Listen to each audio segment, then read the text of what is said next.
नमस्कार, स्वागत है सभी आंगनवाड़ी सेविका सहायिका बहनों का हमारी आज की सच्ची खबरों में। तो बहनों, मैं आज आपको कई जानकारी देना चाहूँगी। सबसे पहले तो देना चाहूँगी कि जिन बहनों ने कल की वीडियो नहीं देखी है कि आंगनवाड़ी भर्ती पर रोक लगा दी गई है, क्यों लगा दी गई है, उसका कारण क्या है, तो उसको देख लें। अब देखिए, बजट में घोषणा नहीं होने पर संघ ने दिल्ली कूच की चेतावनी दी है। यानी बजट में आंगनवाड़ी संगिनी साथनियों का, आंगन सेविका आशाओं का, यानी बजट में कोई नाम नहीं लिया, कोई पैसा नहीं बढ़ाया गया। इसलिए राजस्थान की बहनों ने दिल्ली जाने की तैयारी कर ली है। अनुमति नहीं मिली, फूटा गुस्सा। यानी उन्होंने अनुमति ली तो उन्हें यानी धरना देने की अनुमति भी नहीं मिली। अखिल राजस्थान एवं बाल विकास संयुक्त कर्मचारी संघ संस्थापक छोटे लाल बुनकर ने कहा कि संघ ने अपनी मांगों को लेकर 1 दिवसीय धरने की अनुमति 10 दिवस पहले ले ली थी, लेकिन कल रात अचानक अनुमति को रद्द कर दिया गया। जबकि संघ के आह्वान पर दूर दराज जिलों से 7 महिलाएं रवाना हो चुकी थी। कुछ जिलों से तो देर रात को ही 7 महिलाएं जयपुर पहुंच चुकी थीं। तो देखिए, ये है जो यानी महिलाएं, देखिए पहले से उन्होंने 10 दिन पहले जब आदेश लिया था तो उन्होंने दे दिया था कि हाँ आ सकती हैं, धरना दे सकती हैं 1 दिन का। लेकिन जिस दिन का धरना था उस दिन, उसी रात 1 दिन पहले रात को उन्होंने उसको रद्द कर दिया। हमने प्रशासन को आग्रह किया कि हमें सिर्फ अपना ज्ञापन देना है, लेकिन फिर भी नहीं माने तो गिरफ्तार करने की धमकी भी दी। प्रशासन के इस रवैये से नाराज महिला साथी ने तय किया कि अगर अपने हक के लिए जेल भी जाना पड़े तो जाएंगे। इसलिए फिर रैली निकालते हुए महिला अधिकारिता विभाग पहुंचते हैं। बुनकर ने कहा कि ग्राम साथन कर्मियों की मानदेय सेवा बहाली सहित अन्य मांग हैं। हमारी मांगों को 19 फरवरी को आने वाले बजट में पूरा नहीं किया गया, संघ दिल्ली कूच करेगा और डबल इंजन की सरकार के मुख्य इंजन के समक्ष अपनी मांग रखेगा। सरकार की उदासीनता से असंतोष। संघ की प्रदेश अध्यक्ष लक्ष्मी यादव ने कहा कि महिला अधिकारिता विभाग के अधीनस्थ कार्यरत ग्राम साथनों की प्रमुख मांगों को लेकर संगठन ने महिला अधिकारिता विभाग को सरकार के समाधान कराने का भरसक प्रयास किया, लेकिन सरकार की उदासीनता के चलते कोई समाधान नहीं निकल पाया। विडंबना यह भी रही कि कार्मिकों को मांगों को लेकर किसी प्रकार का संवाद कायम करने की कोई कोशिश भी नहीं की गई, जिससे देश भर में ग्राम साथन संवर्ग एवं उनके परिजनों में भयंकर असंतोष व्याप्त है। सरकार से मांग की है कि इस बजट में ग्राम साथन कार्मिकों की मानदेय बहाली सहित अन्य मांगों को शामिल करें। देखिए कौन कौन सी उनकी मांगे हैं। ये मांगे हैं मुख्य। पहली मांग है नगर पालिका क्षेत्र विस्तार के कारण मानदेय सेवा से पृथक की गई ग्राम साथनों की मानदेय सेवा बहाल हो। दूसरी है ग्राम साथनों को नियमित राज्य कर्मचारी का दर्जा दिया जाए। नियमित राज्य कर्मचारी का दर्जा दिए जाने तक उन्हें न्यूनतम मानदेय 21,000 दिए जाए। तीसरी मांग है महिला एवं बाल विकास विभाग में कार्यरत से महिला पर्यवेक्षक पदों की भर्ती के लिए 50% का कोटा आरक्षित है। इसी तर्ज पर ग्राम साथनों से भी महिला पर्यवेक्षक बनाए जाने के लिए वर्तमान पदों के 50% आरक्षित किए जाएं। साथ ही कनिष्ठ सहायक और चतुश्रेणी कर्मचारियों के पदों को अनुपात 50% पद साथनों के लिए आरक्षित किए जाएं। और अगली मांग है, चौथी है, राज्य में अधिकांश जगह जाजम बैठक राशि 400 रुपये प्रति बैठक यात्रा भत्ता व स्टेशनरी राशि का भुगतान नहीं किया जा रहा है। उक्त भुगतान समय पर करवाने की व्यवस्था कराई जाए। तो दिन का आया तो देखिए, हमारी जो बहनें हैं उनका गुस्सा फूटा था। उसका मेन कारण ये था कि यानी राजस्थान में जो 10% की बढ़ोतरी की है उसका क्या है, मानदेय में महज 200 रुपये की बढ़ोतरी से ग्राम साथनों में नाराजगी 1500 रुपये बढ़ाए जाने की मांग थी। यानी 1500 रुपये की मांग थी, कम से कम 1500 रुपये तो बढ़ाएं, लेकिन उसमें क्या बढ़ोतरी हुई, 200 रुपये प्रति महीने।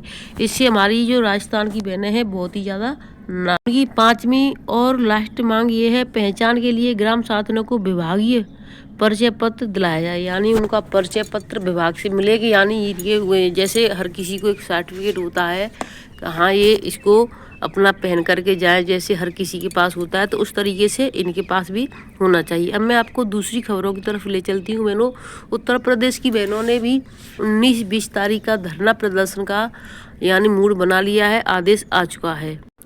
तो देखिए जो आंगनबाड़ी केंद्रों पर मिलने वाले दलिया, चना की दाल और खाद्य तेल को लेने के लिए पंजीकृत लाभार्थी को पहले अपने चेहरे का सत्यापन करवाना होगा। इस प्रक्रिया में चेहरा मिलान होना जरूरी है। चेहरा मिलान न होने पर पोषाहार नहीं मिल पाएगा। सरकार ने ये नई व्यवस्था पोषाहार में गड़बड़ी रोकने के लिए की है, जिसको लेकर प्रशिक्षण का दौर जारी है।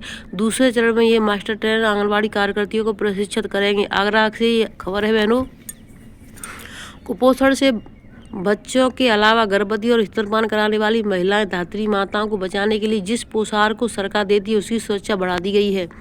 अब बिना चेहरा सत्यापन के कोई भी लाभार्थी पोषाहार नहीं ले सकेगा। केंद्र की मोदी और प्रदेश की योगी सरकार ने फेस ऑथेंटिकेशन की व्यवस्था को सख्ती से लागू कर दिया है। यूपी के जनपदों में मंडलवार प्रशिक्षण चल रहा है। पहले चरण के इस प्रशिक्षण में मुख्य सेविकाओं, बाल विकास परियोजना अधिकारियों और जिला कार्यक्रम अधिकारियों को प्रशिक्षित किया जा रहा है। यानी पहले चरण में किस किस को किया जा रहा है? मुख्य सेविका यानी आपकी सुपरवाइजर को, बाल विकास परियोजना अधिकारी है जो, और जिले के अधिकारियों को प्रशिक्षित किया जा। तो ये इनको ये पहले चरण में प्रशिक्षित किया जा रहा है। उन्हें बताया जाएगा कि जिस तरह पोषण ट्रैकर ऐप के माध्यम से आंगनबाड़ी केंद्रों पर पंजीकृत लाभार्थियों को फेस ऑथेंटिकेशन के बाद पोषाहार दिया जाए। इसी क्रम में गुरुवार को आगरा मंडल के आगरा, मथुरा, फिरोजाबाद और मैनपुरी जनपद की प्रशिक्षण कार्यशाला का आयोजन किया गया। तो देखिए कौन कौन से जिले में शुरुआत हो गई है इसकी। आगरा, मथुरा, फिरोजाबाद, मैनपुरी, यानी ये 4-5 जिले हैं, यहाँ पर शुरुआत की हो चुकी है।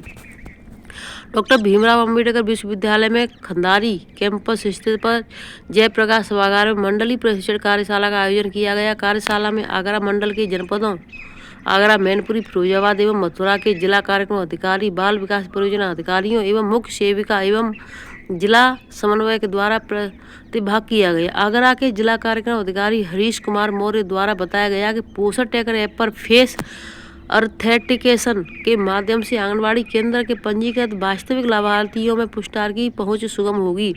उन्होंने कहा कि मुख्य विकास अधिकारी प्रतिभा सिंह के निर्देश में पोषण ट्रैकर ऐप पर फेस ऑथेंटिकेशन के माध्यम से कार्य करने का 1 दिवसीय प्रशिक्षण निदेशालय बाल विकास सेवा एवं पुष्टार उत्तर प्रदेश लखनऊ से नामित प्रशिक्षण विवेक कुमार पांडे द्वारा दिया गया है।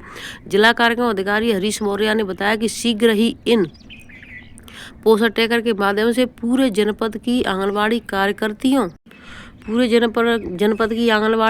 कार्यकर्तियों को इस नए ऐप का प्रशिक्षण दिया जाएगा, जिससे लाभार्थियों का सत्यापन आसानी से हो सके। इसके साथ ही पोषाहार वितरण में पारदर्शिता बढ़ेगी। फेस ऑथेंटिकेशन के माध्यम से पुष्टार का वितरण कराए जाने का उद्देश्य आंगनबाड़ी केंद्रों के लाभार्थी गर्भवती, धात्री महिला और 7 माह से 3 वर्ष तक एवं 3 से 6 वर्ष के बच्चों में पुष्टार वितरण और पारदर्शी बनाया जाएगा। कार्यशाला में आगरा मंडल के समस्त जनपदों के जिला कार्यक्रम अधिकारियों, बाल विकास परियोजना अधिकारियों, मुख्य सेविकाओं एवं जिला समन्वय के द्वारा प्रशिक्षण प्राप्त किया गया। आगरा के सीडीओ प्रतिभा सिंह ने बताया कि आंगनबाड़ी केंद्रों पर वितरण होने वाले पोषाहार में पारदर्शिता बनाने के लिए सरकार ने फेस ऑथेंटिकेशन की नई व्यवस्था लागू की है। पोषाहार से पहले लाभार्थी को अपने चेहरे का सत्यापन करवाना अनिवार्य होगा। इस नई व्यवस्था के तहत की प्रशिक्षण दिया जाएगा।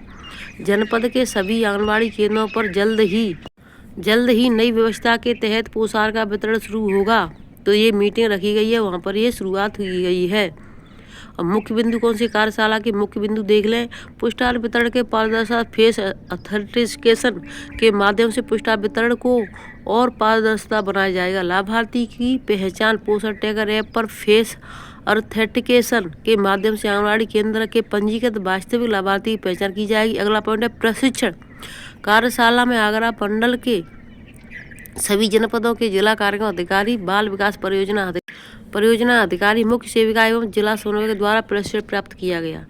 तीसरा पॉइंट है लाभार्थियों को पुष्टार फेस ऑथेंटिकेशन के माध्यम से प्राप्त कराने की तैयारी। अगला पॉइंट है मंडल के जिला कार्यक्रम अधिकारी, बाल विकास परियोजना अधिकारी एवं मुख्य सेविका एवं जिला समन्वय का प्राप्त किया प्रशिक्षण। सबने यानी प्राप्त कर लिया है। जल्द ही मास्टर ट्रेनर के माध्यम से जनपद की सभी आंगनबाड़ी कार्यकर्ताओं को दिया जाएगा प्रशिक्षण।